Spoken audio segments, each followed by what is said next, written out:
آئیے دو چیزیں میں آپ کو بتا کر جاؤں گا، یہ دو چیزیں آپ اپنے اندر پیدا کر لیجئے انشاءاللہ تعالی۔ اگر یہ دو چیزیں آپ اپنے اندر پیدا کر لیں گے تو آپ گناہوں سے بچ جائیں گے۔ دو چیزوں میں سے ایک چیز ہے فکر آخرت۔ فکر آخرت، یہ فکر آخرت کیا ہے؟ فکر آخرت کا معنی ہوتا ہے کہ آپ دنیا میں جو بھی کچھ کر رہے ہیں، کل قیامت کے دن اس کا جواب اللہ تبارک و تعالیٰ کے سامنے آپ کو دینا ہے۔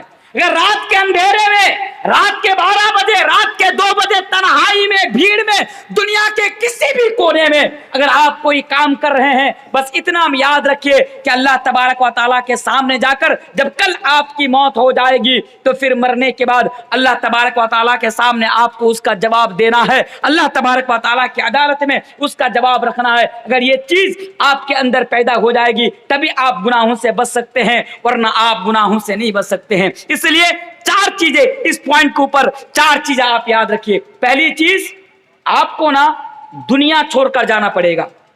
یہ دنیا چھوڑ کر آپ کو جانا پڑے گا۔ جس دنیا میں جینے کے لیے آپ گناہ کر رہے ہیں نا، یہ دنیا چھوڑ کر آپ کو جانا پڑے گا۔ اللہ تبارک و تعالیٰ قرآن کریم کے اندر سورہ ال عمران آیت نمبر 95 185 نمبر آیت کے اندر ارشاد فرماتا ہے۔ 4 چیزیں بہت ہی شارٹ کٹ میں آپ کے سامنے بتا کر جا رہا ہوں۔ پہلی چیز، اے لوگو کل نفس ذائقۃ الموت، ہر انسان کو مرنا ہوگا۔ اے لوگو کل نفس ذائقۃ الموت، ہر انسان کو مرنا ہوگا۔ یہ دنیا چھوڑ کر ہر انسان کو جانا پڑے گا، یعنی ہر انسان کے پاس موت آئے گی۔ کل نفس ذائقۃ الموت، ہر انسان کو مرنا ہوگا۔ اچھا یہ بولیے، آپ کے گاؤں میں موت آتی ہے کہ نہیں آتی ہے؟ موت آتی ہے؟ آپ کے یہاں پہ لوگ مرتے ہیں؟ بے شک لوگ مرتے ہیں۔ تو کل نفس ذائقۃ الموت، ہر انسان کو مرنا ہوگا، ہر انسان کو موت کا مزہ چکھنا ہوگا۔ کوئی بھی انسان ہے نا، چاہے مولوی تنویر ہو یا آپ ہو، اور آپ سوچ کر بھی دیکھیے کہ جب آپ آئیں، آپ کے گاؤں میں کتنے لوگ زندہ تھے، آج وہ لوگ اس دنیا میں زندہ نہیں ہے۔ آپ کے والد زندہ تھے، آج والد زندہ نہیں ہے۔ ماں زندہ تھی، آج ماں زندہ نہیں ہے۔ تو اسی طرح نا، جس طرح آپ کے والد دنیا چھوڑ کر گئے، آپ کے نانا دنیا چھوڑ کر گئے، آپ کی نانی دنیا چھوڑ کر گئی، اسی طرح آپ کو بھی دنیا چھوڑ کر جانا پڑے گا۔ اس لیے یہ چیز ہمیشہ ذہن میں رکھیے کہ موت آئے گی اور ہمیں مرنا ہوگا، کیونکہ دنیا کے اندر کوئی بھی انسان موت سے نہیں بچ سکتا۔ الموت قدح کل نفس شاربہ والقبر باب کل نفس داخلہ، موت تو سب کے پاس آئے گی، سب کو موت کا مزہ چکھنا ہوگا۔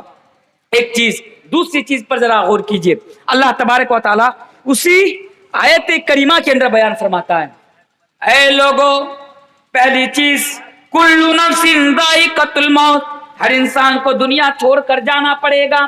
دوسری چیز وَإِنَّمَا تُوَفَّوْنَ أُجُورَكُمْ يَوْمَ الْقِيَامَةِ، آپ دنیا میں آئیں، 70 سال تک آپ زندہ رہیں، 60 سال تک آپ زندہ رہیں، 50 سال تک، 40 سال تک آپ دنیا میں زندہ رہیں، لیکن اس 40 سال کے اندر، 50 سال کے اندر، 60 سال کے اندر آپ نے جو بھی کچھ کیا نا، کل قیامت کے دن اللہ تبارک و تعالیٰ کے سامنے اس کا حساب رکھنا ہے۔ اگر آپ نے اپنی زندگی کے اندر کسی کو ایک گالی بھی دی ہے نا، تو اس کا بھی حساب کل قیامت کے دن آپ کو دینا پڑے گا۔ اگر دنیا میں اگر آپ نے کسی کے آم کے باغ سے اگر ایک آم بھی چرا کر کھائے ہیں نا، تو کل قیامت کے دن اس کا بھی جواب آپ کو دینا پڑے گا۔ تو یہ اس چیز کو بھی آپ اپنے ذہن میں رکھیے کہ دنیا میں میں جو بھی کچھ کر رہا ہوں، کل قیامت کے دن اس کا جواب اللہ تبارک و تعالیٰ کو دینا پڑے گا۔ میرے پیارے ساتھیوں، اللہ تبارک و تعالیٰ قرآن کریم کے اندر بیان فرماتا ہے کہ اگر آپ ذرہ برابر بھی اگر غلط کام کریں گے تو اس کا بھی بدلہ آپ کو دیا جائے گا، اور اگر ذرہ برابر بھی اگر غلط کام کریں گے تو اس کا بھی بدلہ آپ کو کل قیامت کے دن دیا جائے گا۔ یہ 2 چیز ہو گئی۔ تیسری چیز پر ذرا غور کیجئے میرے پیارے ساتھیوں، تیسری چیز یہ ہے کہ فمن زحزح کل نفس ذائقۃ الموت وانما توفون اجورکم یوم القیامہ فمن زحزح عن النار وادخل الجنۃ فقد فاز۔ یہ ایک اس کے اوپر بھی لمبی بحث کی جا سکتی ہے, اس کے اوپر بھی بہت دیر تک بات کی جا سکتی ہے میرے پیارے ساتھیوں. لیکن اللہ تبارک و تعالیٰ فرماتا ہے کہ دنیا کے اندر کامیاب انسان وہی ہے جو قرآن اور حدیث کے مطابق زندگی گزارے, اور کل قیامت کے دن اللہ تبارک و تعالیٰ اس کو جہنم کے عذاب سے بچا لے اور جنت کے اندر داخل کر دے. اور چوتھی چیز اس پوائنٹ کی اللہ تبارک و تعالیٰ فرماتا ہے کہ اے لوگو وما الحیات الدنیا الا متاع الغرور, دنیا کو بہتر بنانے کے لیے آپ نہ جانے کتنے اپرادھ کرتے ہیں, دنیا کو بہتر بنانے کے لیے نہ جانے آپ کتنے جرم کرتے ہیں, دنیا کو بہتر بنانے کے لیے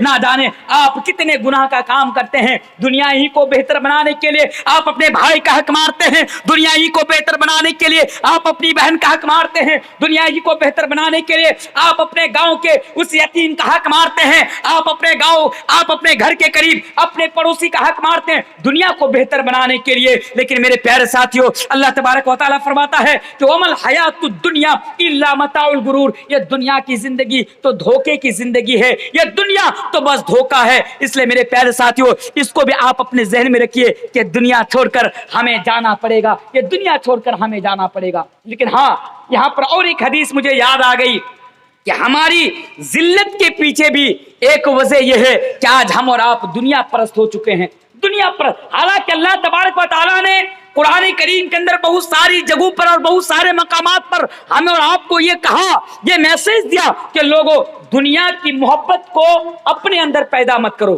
کیونکہ دنیا ختم ہونے والی ہے, دنیا فنا ہونے والی ہے, دنیا مٹنے والی ہے, اور دنیا کی زندگی کو اللہ تبارک و تعالیٰ نے کھیل اور تماشا کہا ہے کہ اعلموا انما الحیات الدنیا لعب ولہو وزینہ. اللہ تبارک و تعالیٰ فرماتا ہے, اور نبی بھی بیان فرمائے تھے. ایک حدیث ہے ابو داؤد کتاب الفتن کی حدیث ہے, حدیث کے راوی حضرت ثوبان رضی اللہ تعالیٰ عنہ ہے. اللہ کے نبی نے بیان فرمایا تھا یوشک الامم ان تداعى علیکم کما تداعى الکلۃ الی کساتها فقال قائل ومن قلۃ نحن یومئذ قال بل انتم یومئذ کثیر ولكنكم غثاء كغثاء السيل ولا ينزعن الله من صدور عدوكم المحبة منكم ولا يقذفن الله في قلوبكم الوهن فقال قائل يا رسول الله ما الوهن قال حب الدنيا وكراهية الموت. یہ ابو داؤد کی ایک بہت لمبی حدیث ہے میرے پیارے ساتھیوں. نبی نے بیان فرمایا تھا کہ جب تمہارے اندر دنیا کی محبت پیدا ہو جائے گی تو پھر کیا ہوگا کہ تم اس دنیا میں دشمن قوم تمہارے اوپر انیائے کریں گے, تمہارے اوپر اتیاچار کریں گے اور تمہارے اوپر ٹارچر کریں گے. تو میرے پیارے ساتھیوں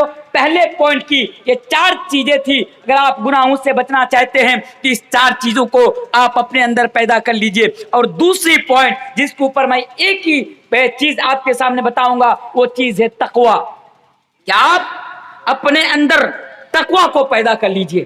ایک انسان چاہے وہ شام سے لے کر صبح تک اور صبح سے لے کر پھر شام تک اگر وہ قرآن اور حدیث کی باتیں سنے تب بھی میرے پیارے ساتھیوں وہ گناہوں سے نہیں بچ سکتا, وہ انیائی اور اتیاچار سے نہیں بچ سکتا, وہ پاپ سے نہیں بچ سکتا جب تک اس انسان کے اندر تقوی نہ پیدا ہو جائے.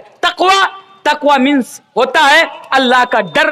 آپ اپنے اندر اللہ کا ڈر پیدا کر لیجئے. اللہ کا ڈر پیدا ہوگا تو آپ گناہوں سے بچ پائیں گے. اللہ کا ڈر آپ کے اندر پیدا نہیں ہوگا تو آپ گناہوں سے نہیں بچ پائیں گے. اور ہاں اگر آپ اللہ کے ڈر کی وجہ سے اگر غلط کام کو چھوڑ دیں گے تو کل قیامت کے دن آپ کے لیے یہ بھی فائدہ ہوگا. آئیے وہ حدیث میں آپ کے سامنے پڑھ کر چلا جاتا ہوں.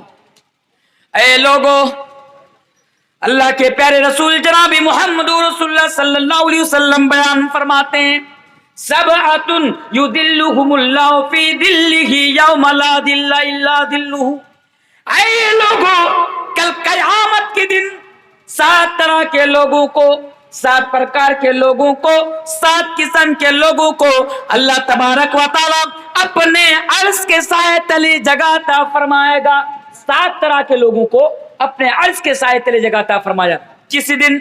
اس دن ذرا سوچ کر دیکھیے کہ جس دن کے بارے میں اللہ کے نبی بیان فرماتے ہیں کہ یہ سورج جو آج دن کے اجالے میں ہمارے سر کے اوپر اٹھتا ہے, یہ سورج آج ہم سے اور آپ سے لاکھوں میل کی دوری پر ہے, کروڑوں میل کی مسافت پر ہے, لیکن کل قیامت کے روز ایک حدیث کے مطابق 1 میل کی دوری پر آ جائے گا اور دوسری حدیث کے مطابق 3 میل کی دوری پر آ جائے گا. بڑا نزدیک آ جائے گا, بڑا قریب آ جائے گا. میرے نبی فرماتے ہیں کہ لوگ پریشان ہو جائیں گے اور سورج کی گرمی کو برداشت نہیں کر پائیں گے. کل قیامت کے روز لوگ پریشان ہو جائیں گے. جیسے آج ہمارے علاقے میں جب باڑھ کا پانی آتا ہے، جب باڑھ آتی ہے، سیلاب آتا ہے، تو سیلاب کے پانی سے ہم نے اور آپ نے لوگوں کو ڈوبتے ہوئے دیکھا ہے، لوگوں کا گھر ہم نے اور آپ نے ڈوبتے ہوئے دیکھا ہے. لیکن کل قیامت کے دن اللہ کے نبی فرماتے ہیں کہ لوگ اپنے پسینوں میں ڈوبتا چلا جائے گا. اللہ اکبر. یہ حالات ہوگی میرے بھائیوں، یہ سچویشن ہوں گی کہ لوگ اپنے پسینوں میں ڈوبتا چلا جائے گا. تو ایسی حالات میں اور ایسی سچویشن میں اللہ تبارک و تعالیٰ 7 طرح کے لوگوں کو اور 7 قسم کے لوگوں کو اور 7 پرکار کے لوگوں کو اپنے عرش کے سائے تلے جگہ عطا فرمائے گا. ان 7 پرکار میں سے ایک پرکار کے لوگ کون ہوں گے؟ وہ لوگ ہوں گے جو اللہ کے ڈر کی وجہ سے غلط کام کو چھوڑ دیا تھا، اللہ کے ڈر کی وجہ سے گناہ کو چھوڑ دیا تھا. ایسے انسان کو میرے پیارے ساتھیوں کل قیامت کے دن اللہ تبارک و تعالیٰ اپنے عرش کے سائے تلے جگہ عطا فرمائیں گے.